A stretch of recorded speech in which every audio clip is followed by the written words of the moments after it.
Hi, the person who is sitting in beanbag is Mr. Harshan and he is Mr. Sam. So these people always fight with their Nokia and LG phones. Let's have some good discussion with them. So hi Harshan and hi Sam. Yeah, So tell me about your phone. yeah, I own a Nokia 5800. This is one of the first touch phones in the market, and I was one of the first buyers to buy it. And I I bought this because I really like Nokia phones, and when I saw the first touch phone, I know Nokia would have done this also the right way. So I put my trust in Nokia and I bought this. And till today, I'm using it for the past around 3.5 years, and I don't find any problem with this. Okay, that's a really old stupid phone.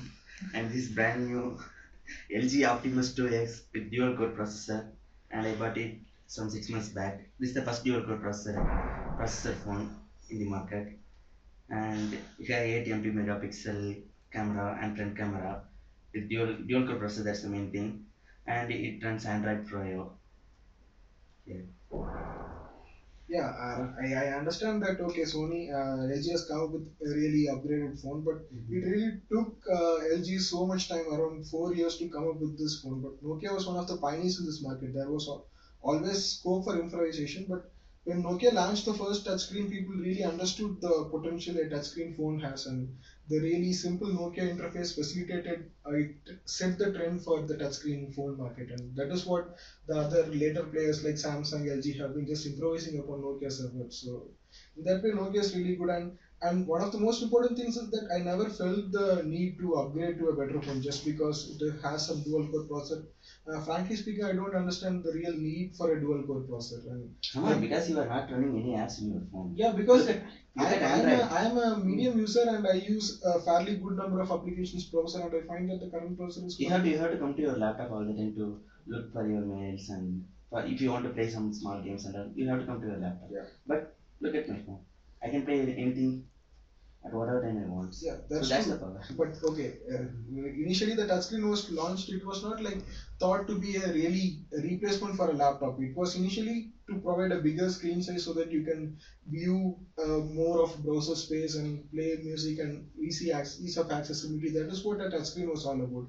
It was later only that Yeah, people I introduced so agree. I many agree. features into the phone that it became a replacement, little replacement for laptop. Yeah, I agree. Yeah, I agree that before 3 years back it was a really good option. Mm. But now consider the things.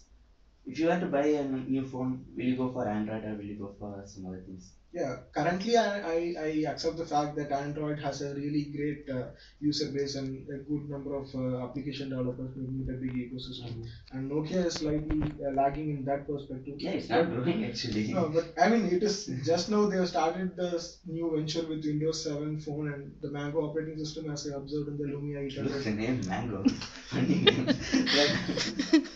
See, what's in a They name? are copied from Android, right? See, what's Ice in a cream name? sandwich, so they But put mango.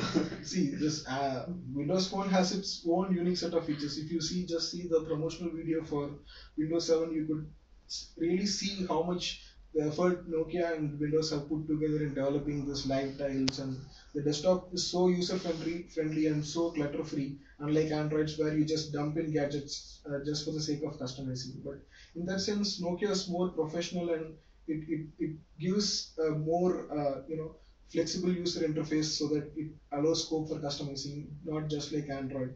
So I mean, in that sense, Windows 7 is better, and I'm sure that it will keep up pace with the other Android and Apple iPhone Okay, but the OS. thing is the number of applications is very less, and do you feel any open source developers will develop any applications for Nokia? So that's very rare, right? So that's the main case. Yeah, that's true. I mean, yeah, the number of application developers is very less, but why do you need so much applications? For instance, how much applications do you really use on a day-to-day basis? Just because maybe you found something on the Android store, you found it like interesting, you might have downloaded it, but you might use it once or twice and then you leave it. But is it if you see the number of really necessary applications that is available in each and every platform? Apart from that, just like But if there are more application developers available, so then there will be competition between them. So it will lead to some better performance, better applications. They will come up with some better applications, and they will optimize their applications so that that's a war going on between which applications should get more, would get more users, kind of thing. So That's good thing, right? Yeah, that's good. I mean, yeah, I mean, the number of applications should be like large enough for the user to choose from. But I don't think like Android, just because like there are large number of application developers. If you see the number of like really capable, really helpful applications, those are like very less, even lesser than iOS. So I mean, in that sense, Nokia will take some time for the Windows OS to like reach people, but I'm sure that within a few years time it will pick up and maybe even go further than Android and iOS. But why is Nokia coming to Android? Do you have any idea? I I don't know. think Maybe Nokia it's doesn't upon really this. see the purpose why just because everybody is switching to Android, Nokia should not all. I mean, Nokia also should not like just blindly barge into Android. I mean, what is the real purpose behind going to Android? I mean, Nokia already had the kind of expertise in developing softwares for the phones. Like they had this Symbian OS, which was very competitive until now. I mean, but they failed to keep it up with the current trends. That is why the Symbian OS was a failure.